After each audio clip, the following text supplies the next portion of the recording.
All right, what is going on, everybody? Welcome back to another day of Saber Sims DFS office hours. It is Monday, April 17th of 2023 here.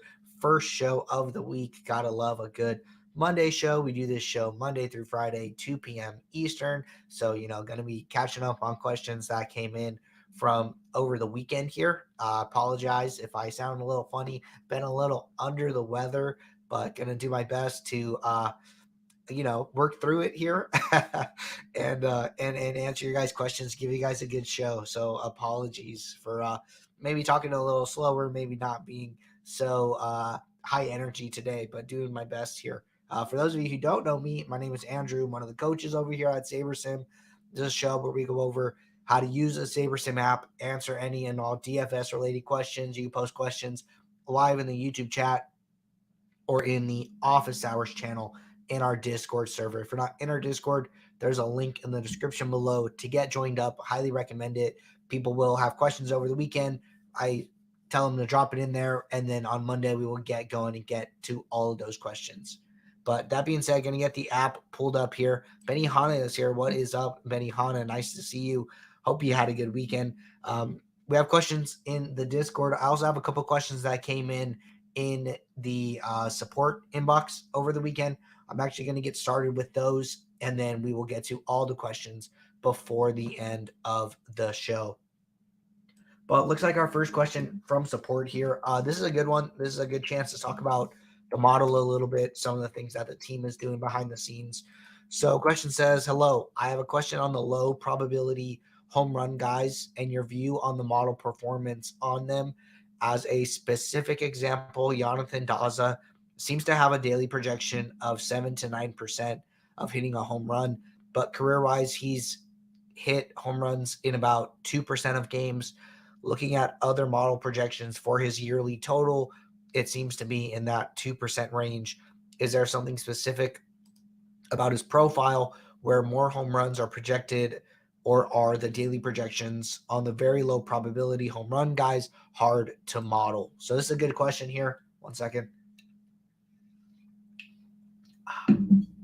So I actually got back to this user already in support, but I did want to talk about this in general because I think it's like a good question and good for everybody to be aware of here. So there's a lot that goes into projecting these batters. Obviously, historical performance is important. We look at an entire player's career, but then we also do what is called like decay rate optimization, where we weigh different parts of their careers differently. We weigh, recent data more. We weigh data from 10 years ago a little less. There's aging curves and all of these interesting things when you start getting into it. But let's just talk about Daza here specifically. If we look at his home run expectation, it is 0.07, which you can see over here on the right-hand side. If you were to go look at his projection for today, couple things to note. One, they are in Colorado, right? Everybody knows that Colorado is a great hitting environment. So there's a lot that goes into park factors, environmental factors, matchup factors. Who is he facing, right? Who's pitching for Pittsburgh today? Rich Hill. Rich Hill is 6,000 salary. Don't want to talk bad about him, but he's at the tail end of his career, not really in his prime anymore. Facing somebody like Rich Hill is a lot different than facing somebody like Max Scherzer, right? And then if we go back to Colorado played in Seattle this weekend. So I was doing this earlier.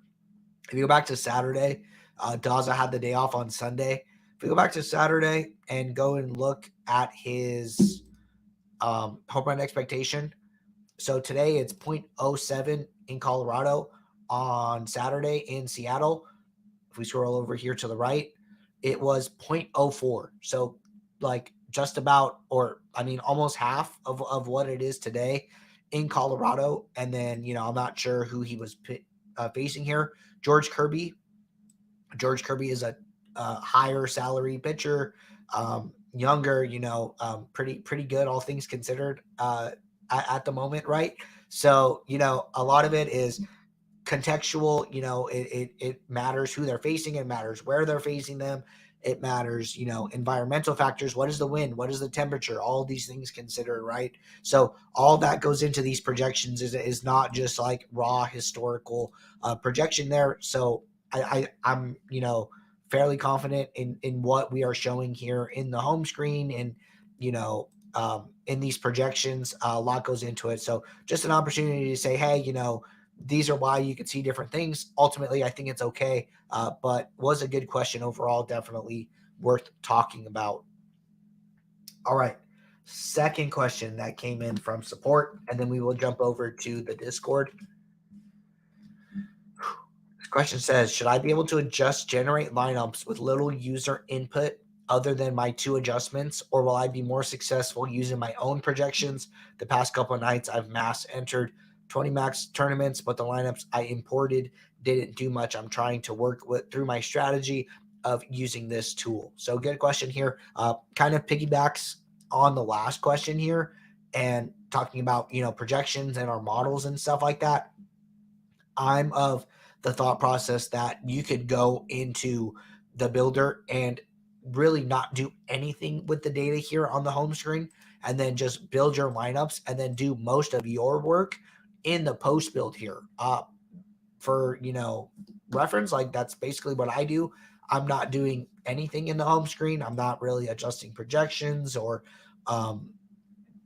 looking at individual batters or anything like that. The only thing I will do sometimes is adjust ownership. I think that some of the highest owned pitchers can get more ownership. Jacob deGrom at 49%.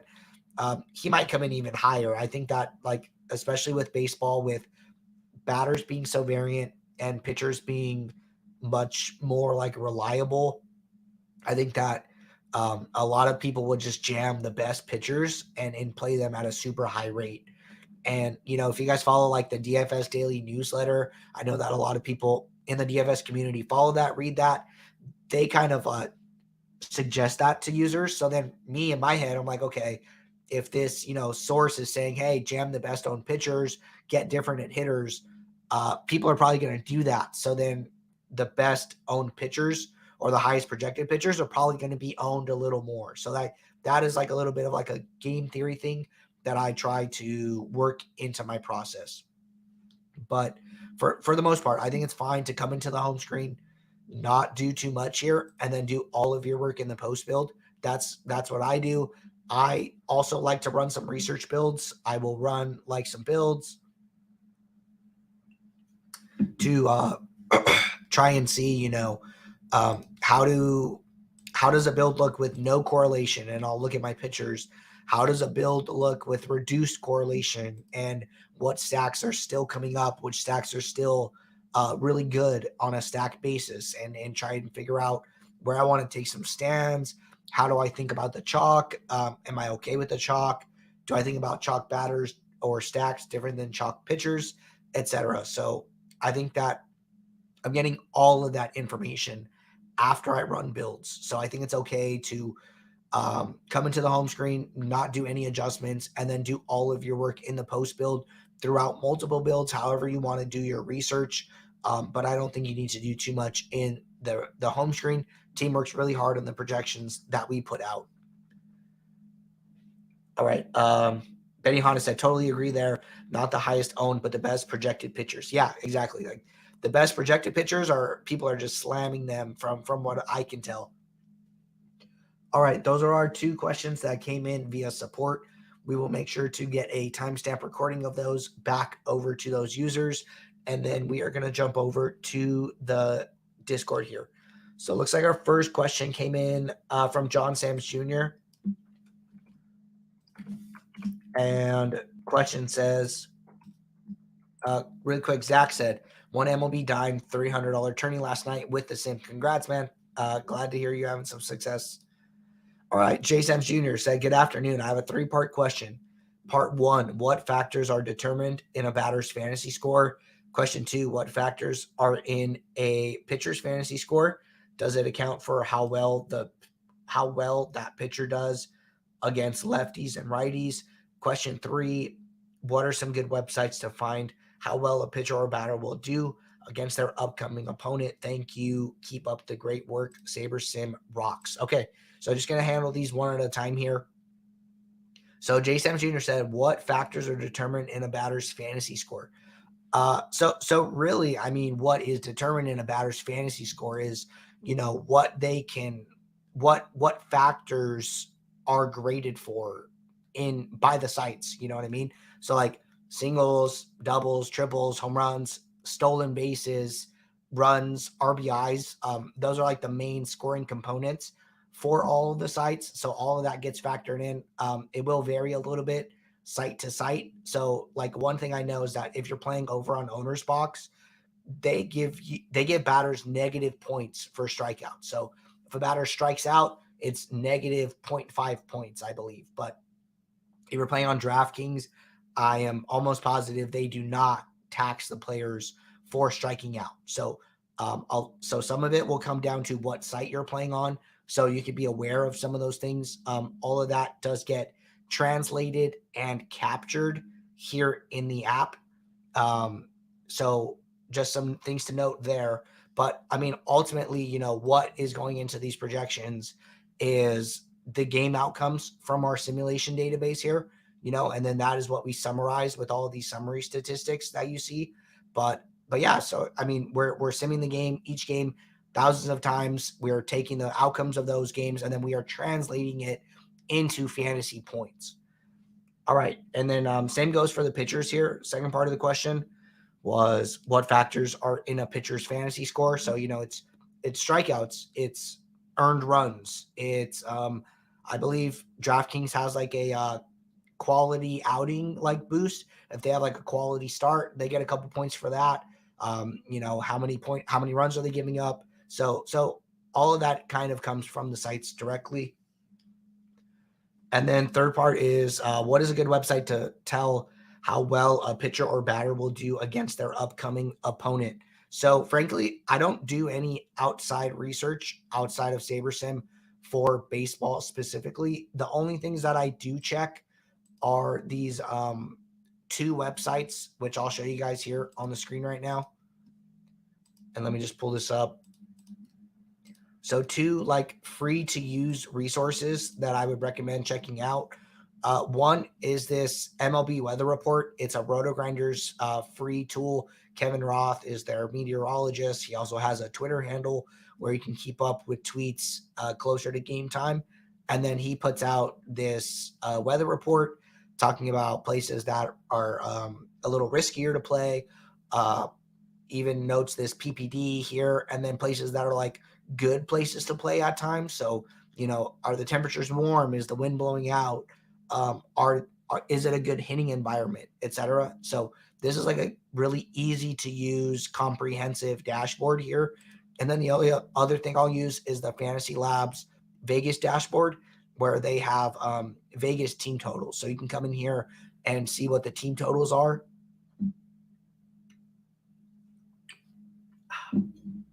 So one thing that I do like to look at is the line movement here. So you'll be able to see like, okay, what did it open at?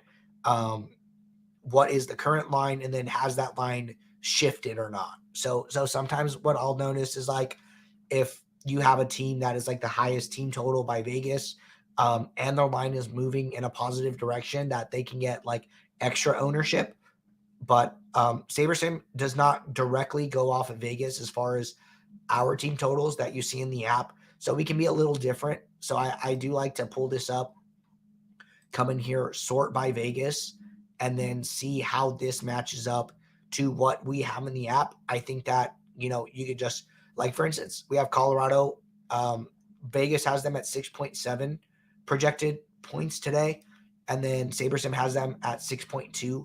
So if we go and look at the Colorado batters, their projected ownership for like the top 5 batters in the order here is, I would put them at like 25 to 30% stack ownership.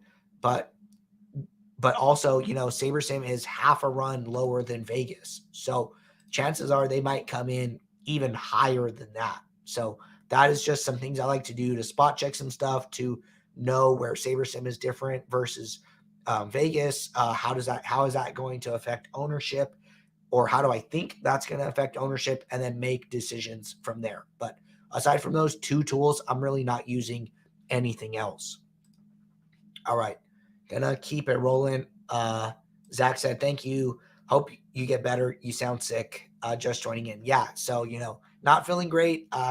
Working through it, doing my best to get you guys answers so you can continue to take down tournaments, but I don't want you to have to wait any longer than you need to for an answer. And also said the stash is gone. Yeah, man. I felt like it was time to make a change here. So it was a fun experiment, but just like any new strategy in DFS, you test it out, you see how it's doing, and then if it is not working for you, you get rid of it and you move on to the next one. So felt like it was time. Maybe we'll bring it back at some point. All right, next question here from Kevlar.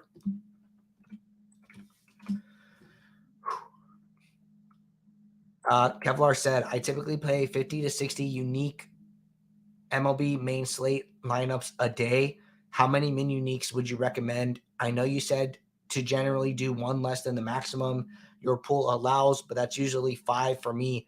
Is that too many for only 50 to 60 lineups? Thanks. Okay, good question here. So, I've said this like a couple different ways, but I just want to be like super clear. So you do not have to use this min unique players. This is here as a diversification tool for users to use if they want. I've talked to good users who don't use this at all.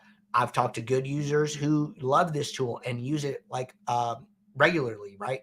So there's no wrong or right answer as to what the correct number you should set it at is. It's really based on your risk tolerance. So if you are somebody who's like, hey, I want to maximize for upside, I don't care, how if I have, negative 90% ROI nights, I just want to get the best players, the best teams, the best lineups into my contest. And when I'm right, give me the best chance of taking down a contest. People with that attitude, like, hey, don't use it, leave it alone. Other users say, hey, I want to get really spread out. I want to diversify. I want to, not have all my eggs in one basket. Great.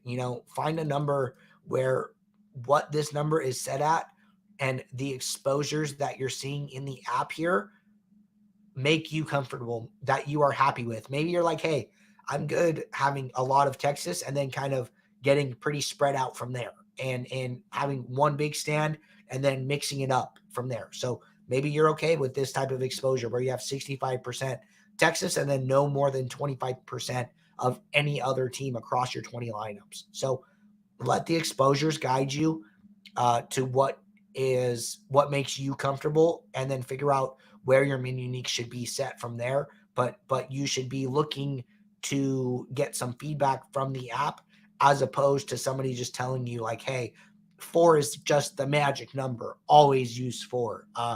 Somebody does tell you that, I would be very skeptical of the advice that you're getting. All right. Continue. Neil said, nobody ask any more questions or Andrew is going to lose his voice. Hey, man, I will lose my voice answering every last question you guys have. That is okay. All right. Snowman said, Andrew, can you do 5 push-ups? So yes, I could definitely do 5 push-ups, but if you can hear my voice right now, I'm not going to be doing 5 push-ups today. Now is not the time for me to be exerting myself physically here. All right. GA33 has a question. Hi, Andrew. Another min unique question for you. How do you treat min uniques for NBA after you've done a late swap? Also, when you adjust the min uniques, is SaberSim already factoring the players that have locked? All right, good question here. So for me specifically, it kind of depends how many of my top exposures have locked. So I don't have a CSV for today or one like from yesterday, but let's say we were doing a late swap, right? And when you late swap, let's just build some lineups. I'm not going to be able to late swap here. Okay, let's do this instead. So I can't late swap for today.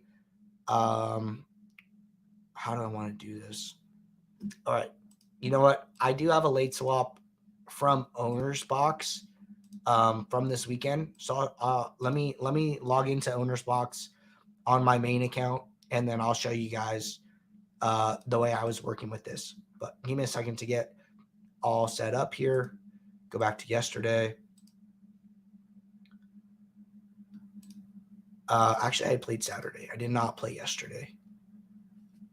Okay, so this is a good example here. So I played over on Owner's Box on Saturday. I would highly recommend playing some of their NBA contests. They overlay regularly.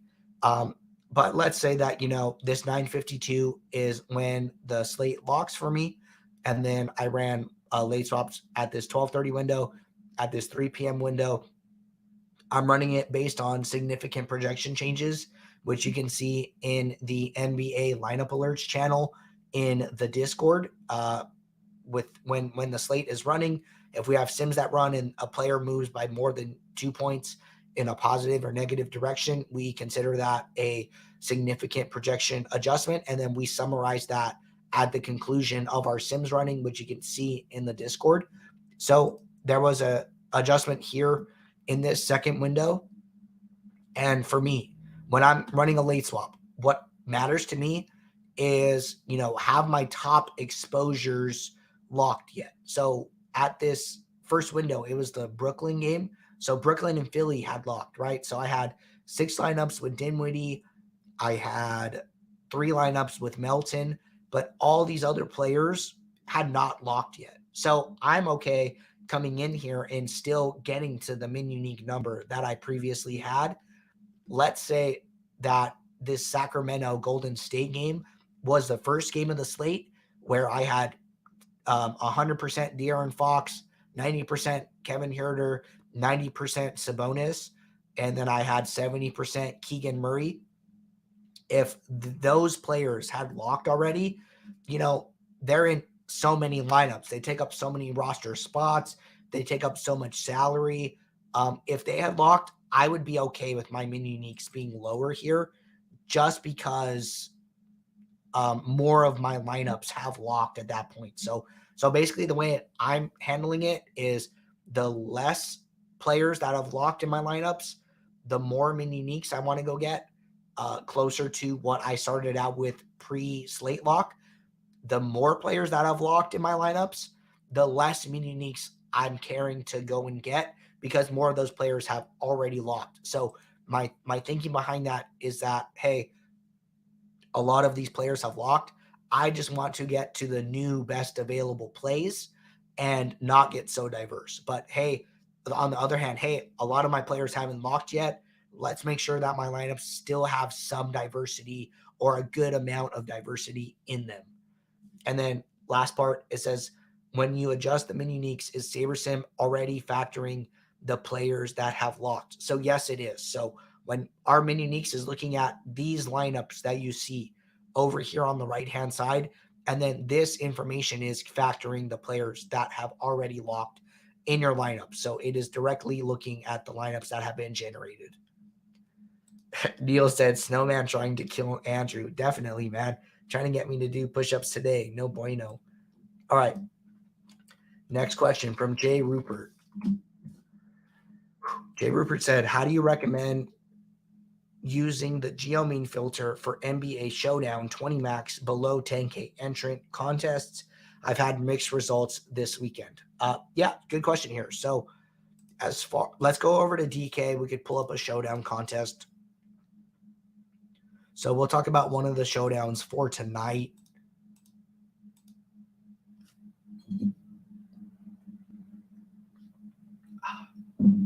And we'll talk about this Golden State Sacramento one.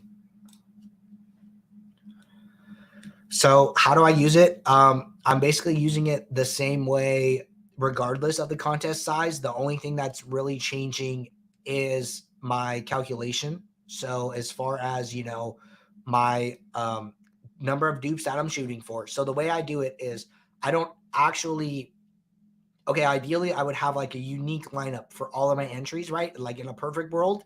But that's not always what happens, right? Sometimes the best lineup that you can find is duped, maybe under 5 times, maybe under 10 times. You're trying to balance duplication with win expectancy here. We're not just trying to find 10 unique lineups here, right? 20 unique lineups. You could find unique lineups, but they might be really bad, right? But so like they're unique because nobody else is playing them because their win expectation is so low, right? So there's like this middle ground that you're kind of shooting for here.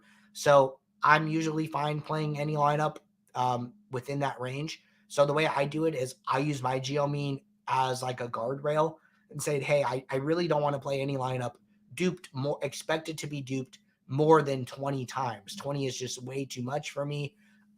Let's just put this buffer around 20 and then let's figure it out from there, right? So that's the way I use it. And then along with the geomean filter, I'm also looking at salary. So I know that, lineups that use the full salary of 50K are much more likely to be duped. So I will put in a post build filter of, hey, show me high lineups where salary is 50K, where all the salary is used. So I'm getting rid of that component as well. But yeah, I mean, it's pretty straightforward. I think it's okay. You are going to have mixed results. The sample size isn't huge here, even over the weekend. If you're playing every single showdown, maybe that was like 10 showdowns. So all it is a duplication tool. It's a way to try and decrease duplication, but that is ultimately important to the EV of all of your lineups. All right. See a lot of questions coming in the YouTube chat. We will jump over once we are through with all of the Discord questions. Have about 2 more questions to go here. All right. Looks like Benny Hanna here in the Discord. Awesome to see you. And awesome to see you on the pro plan. Said, I want to know more about ways to filter down the lineups to achieve the highest upside lineups. Do you have common custom metrics we could try? Okay, so good question here. If you are interested in learning more about custom metrics, since you're on the pro plan, you have access to pro exclusive videos here. So in the Discord, there's a pro videos channel. I would go in there and I would scroll up and see some of our past videos. We have plenty of content here around custom metrics. Jordan is like a custom metric aficionado. I would call him. He does a lot with custom metrics, talks about different ways to use it. There's a video. Coach Jordan reveals his Saber Sim Pro custom metrics. This was actually before the Saber Score 2.0 update, but he just talks about like custom metric thought processes, ways to figure out what you're looking for. I don't have any custom metrics that I'm using, but I think that video is like a good starting point to learning about custom metrics and the thought process behind them. All right, jumping back to the channel. Okay, and then also I want to know more about ways to filter down lineups to achieve the highest upside lineups. So if you want to just like maximize for upside here, I would just recommend using the percentiles as well, or being aware of the percentiles. So this is for today. Oh, actually I got to switch back accounts. So Benny Hanna said, great, thank you. Yeah, one other thing that I did want to show you really quickly before we move on to the next question. And let me just get back to where I was at the beginning of the show. Okay, so we're back to the MLB main slate for today over on DraftKings. Going to go into this build that I ran. So if you go down to our lineup sorting metrics here, we have all of our Saber scores, which you could see the formulas for here, which is like a balance of mean projection, upside, and adjusted ownership. If you want to just maximize upside, you could use the percentiles alone and then say, this is basically like a 100% weight on 99th percentile. So like these are some of the highest scoring projected lineups like across our sims, right? So what sorting by 99th percentile means, it says, hey, when we create this combination of players and then analyze this lineup across our entire simulation database, this lineup scores the highest in their 1% outcome. So if we go to percentile 99th here, you can hover over it and then it'll show you different scores. So it's saying, hey, this lineup's 99th percentile score in the Sims, which is the score that this lineup achieves 1% of the time, is 197.07. And then we could go to the next lineup and then see what that lineup's 99th percentile is, the score that this lineup gets 1% of the time. So what we do is after the lineup's built, we go and take this lineup and then look at how this lineup scores across all of our Sims. And then that is how we get this basically range of outcomes for the lineup itself. So if you want to maximize for upside, you could do that on a 99th percentile basis, a 95th percentile basis, and look at some of those values. All right. Chuck the Pure, last question in the Discord. Chuck said, FanDuel gives pitchers 4 fantasy points for a quality start, whereas DK does not. Thank you, Chuck. I thought somebody did, but I wasn't sure who. So it looks like FanDuel does and DK does not, like Chuck said. So yeah, like this goes back to the scoring environment. These things are captured in the app with our mean projections, but just good to know the differences between the sites. Benny Honda said, thanks. Happy to help. All right, jumping over to the YouTube chat. David said, thoughts on using this lineup rule for MLB DFS? Use outfielders, catcher, shortstop, second base, 1B, 3B, group automatic rule, use exactly 5 requirements, home run greater than 0.1 with no unique 420 max contest. Okay, so my opinion is that this isn't something that I would do per se here. So what you're saying is that you're going to add rule, you're going to group, you're going to automatic, you're saying use exactly 5, and then you're making a requirement that says home runs greater than 0.1. So what you're saying is like, hey, I want to play at least 5 players who have a home run expectation greater than 10% in my lineups. The reason I don't love this rule is because what you're saying is that you want guys who are very likely to hit home runs, but that kind of takes the approach that like all batters are like very individualistic. But we know that in baseball, correlation and stacking is so prominent because baseball on the offensive side, on the fantasy scoring side, is very, very team focused. So it's runs. How do you score a run? You get on base, somebody else hits you in. So not only did that player score the run, somebody else got a hit, somebody else got an RBI. And then every at bat that one player gets, every time somebody gets on, that's an extra at bat for somebody else on the team. So all of these things compound and they just build and stack on each other. That is why stacking is so important. If you write this rule where you say, hey, have at least 5 players with at least a 10% home run expectation, frankly, I don't know enough about players' home run expectations to say if this will affect your stacks or not. But I just think that this line of thinking is you're basically trying to like say to me, it seems like you're trying to parlay home runs together and say, hey, if I have, so many of my players hit a home run in my lineups, that lineup's probably going to do good. And like, that's true. One swing of the bat, a home run is 14 fantasy points. That is usually well over the mean projection for any one individual player.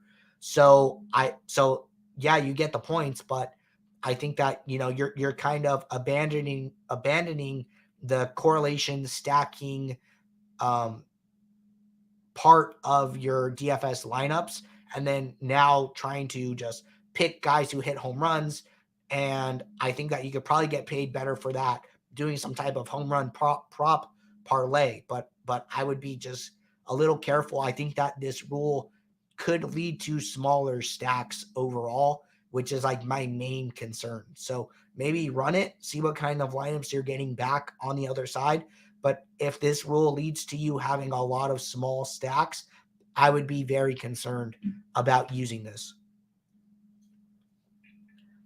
But I could be wrong, and you could still get good stacks, and maybe you like the way the lineups look. So run the lineups, give it the eye test, see what type of constructions you're getting on the other side, and see if it makes sense for what you're trying to do. All right. Scrolling down here. Next question came in from Noah. Noah said, how does the sim handle 2-game NBA slates? Does it try and fit in the best plays, or can you push it to do specific builds like a balanced or stars and scrubs? Okay, so let's go over to NBA. We'll talk about a little NBA strategy for today. And we have this 2-game slate. So if you want to know what the builder is trying to do, the easiest way to look is look at the sliders and where they are. So let's say we're playing like we're playing large field, right? We're playing some large field, we're playing on like FanDuel or something. Correlation is at 0. So we're saying, hey, we don't want to make any adjustment for correlation in this build. And then we're also saying that sim diversity is at 9. So basically at sim diversity 10, what we are doing is we are taking single slate simulations. So we would be simming each game one time, looking at the fantasy points scored in that slate simulation, and then building the optimal lineup based on that. That is what happens at sim diversity 10. The builder was saying, hey, we don't need to be that specific for this 2-game slate. We are okay using sim diversity 9, which is just taking a small bucket of sims and then doing the same exact process, simming the games, figuring out the fantasy scores, building the lineup based on those few sims. So this tells me that, hey, you probably do not need an optimal lineup to win this contest. That's like ultimately what I am concluding from the sliders. As far as, stars and scrubs versus a balanced build, the builder is going to kind of give you that in the post build here. So let's just run 500 lineups and let's see what we're getting on the other side. Usually your exposures will kind of tell you what kind of constructions are going to be best here. So I like to always start right to left. So I like to start with stack types. What stacks are the most common here? You can look at your pool to get an idea of the most common stacks. And we're getting a lot of 3 stacks, some 4 stacks, some 3 stacks, some 4 stacks. But my takeaway is that, hey, we're not really getting that many 5 stacks overall here. We're really not getting any 6 stacks. So we're not like hammering one team, kind of playing a little more balanced across both games. And then is there a game that we like more? Answer probably yes. We like this Golden State Sacramento game the most. Are there any teams we really like? We really don't like Philly is kind of my takeaway here.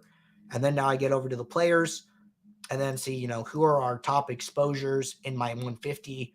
We can see who are our top exposures in our pool here. This kind of tells me that we're being a little more balanced here. So our top exposure, or let's just look at the pool. Our top exposure is Kevin Huerter, followed by Draymond Green, followed by Kevon Looney, followed by Spencer Dinwiddie. We don't get to anybody above 10K in more than 50% of our, in more than 25% of the pool. So Embiid is over 10K. He's only in 25% of the pool, but we are rostering him in about 50% of our top 150 lineups. So it's kind of like this exercise is what I would recommend for figuring out, what the builder is trying to do. So, we only have one player in the 44, like under 5K, and that's Royce O'Neal. We're not getting any 3K guys. We're not getting that many 4K guys. So I would consider this more balanced, but this can change, right? Given different teams on the slate, maybe tomorrow there's another 2-game slate with Chicago and with Milwaukee, and maybe the builder handles it differently. So very slate by slate dependent, and I would let the builder kind of tell you what it thinks are the best plays. But that is how I would research that ultimately. All right. Next question from Noah. Hi, Andrew. I was catching up on the Sims discussion for baseball. is there a compare tool for 5-3 versus 5-2-1 stacks for optimal rates and projections? Good question. So no, I don't think there's really a good way to go back to like a past slate and analyze which stacks scored higher. I think what you could possibly do here, let's go back to Friday. I'm pretty sure I had an entries file loaded up here for us.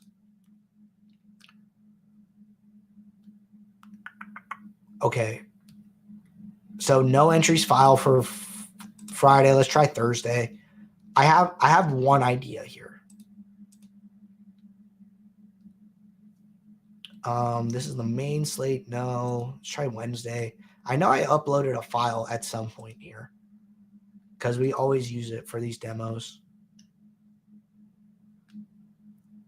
Okay, so we have an entries file for this April 12th slate, which was last Wednesday. And if I go into this build that I ran, so what I'm going to do is I'm going to use this review mode here. So what review mode will do is it will isolate your lineups from the other lineups in the pool and then sort them by actual score. So what I'm thinking here is that you could do this, and then one, you could see what stacks are at the top. So a couple 5-2s, some 3-3s, some 5-2s. We had a lot of 5-2s here, but then you could also see what stack types you played. So we had the most 5-2 lineups here. I think maybe even beyond review mode, what you could do is turn review mode off, sort by actual score. This is going to sort your entire pool, regardless of the 20 lineups that you played.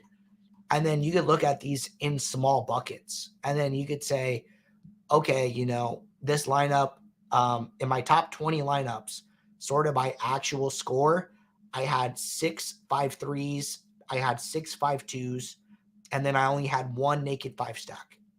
And then I could bump this up to 150, sorted by actual. 5-2s were 35% of my highest actual scoring lineups were 5-2s. 18% of my actual highest scoring lineups were 5-3s. And then you could figure it out from there. So you can go into any past build, sort by actual score, pull up your stack types, and then see what stacks were popping the most. So that is how I would recommend doing that. All right. Self has a question. What's up? How do you approach single entries? Do you have minimum salary on how much is left over? How much you leave in a lineup, and what's the minimum stacks of players here? Okay, so I did a full walkthrough of basically my single entry process on Friday's office hours here. So I would recommend watching this. I suggested this to another support user earlier today. So if you go over to our YouTube channel, you go over to playlists, you go down to the office hours playlist here. Just a note for any past show, if you go into a show, you go into the description here, we timestamp all of the questions that come in and all of the topics that we cover. So if there's a question that you asked and you only want to hear the answer to your question, you can go into the show, go find it, and then click on the hyperlink. It'll take you directly to that question. So we did this single entry strategy on Friday in this setting stack rules in MLB DFS video. I would go and watch this. I spent about 8 minutes walking through single entry strategy and how to select lineups, how to figure out what the best stacks are to play for a single day. So check this out. It's a good segment, and I'm not going to be able to do a much better job today given the condition of my voice. But go to office hours. It's a top video. It was the last video that we did over on Friday. So very recent. McKeel said, won a showdown last night. Congratulations. Glad to hear you're having some success. Okay, Daniel said, is the first lineup out of a pool that shows up in your lineup list usually not the best one to play, or is it better to get further down in your pool and find good lineups there? Okay, so let me get Saberson pulled back up here. Okay, so if you're in a post build here, right? And I'm just going to go back to today, go back to these lineups. So basically, the first lineup you see is the highest graded lineup based on whatever sorting metric you're using. So if you are using the Saber Score recommended formulas here, what this means that this is the highest Saber Score lineup is that is our way of saying if we were to play this slate 100,000 times, we think that in the long run, this lineup would win the most money over that period of time, over that simulation, if you were to run it that many times. So that is what we're saying. We say that on average, we think this lineup grades out the best from an expected value standpoint. It is an estimated expected value. You can't actually compute the expected value of a lineup without knowing the other lineups in that contest. But we do our best to estimate it. So it's hard to say, what the best actual scoring lineup is going to be. If we knew, we would give you that lineup up at the top, but unfortunately, we do not know. We have to estimate and try and forecast that a little bit. So we do our best to estimate it, but that is basically what we are saying by putting a lineup at the top of your pool. All right. Noah said, thank you for the help. Also wondering, when the consensus of the industry is to stack, does it ever make sense to just pull the best play at each position in baseball? Okay, so this kind of goes back to like the home run rule that we were talking about earlier. It's hard to say, but I think that you're thinking about it in the right way from a game theory perspective, where it's like, okay, if everybody's doing this, should I pivot, right? Should I do something different? I think in general, that answer is good. I think that's the right way to think about it, but I don't think it's for sure that everybody is five stacking. I think that, if you downloaded a contest CSV, I think that, there's still going to be enough lineups that are not five stacking to make it good to just compound that correlation and take advantage of it. You would have to get your hands dirty in some CSVs and figure out what percent of your contest is actually five stacking versus four stacking versus three stacking, etc. And then kind of figure out what you want to do from there. But in general, I think that in the current DFS environment, I still think correlation and stacking reigns supreme at the moment. All right, everybody, that was our last question in both the YouTube chat support and Discord. I'm going to call it there. I need to go rest my voice, and hopefully we'll have it back for tomorrow's show. But until tomorrow, take care. If you guys have questions throughout the day, drop them in the Office Hours channel. Let them sit there. That'll get us some questions to get going for our next show. But good luck. Take care, and I will see you. Bye.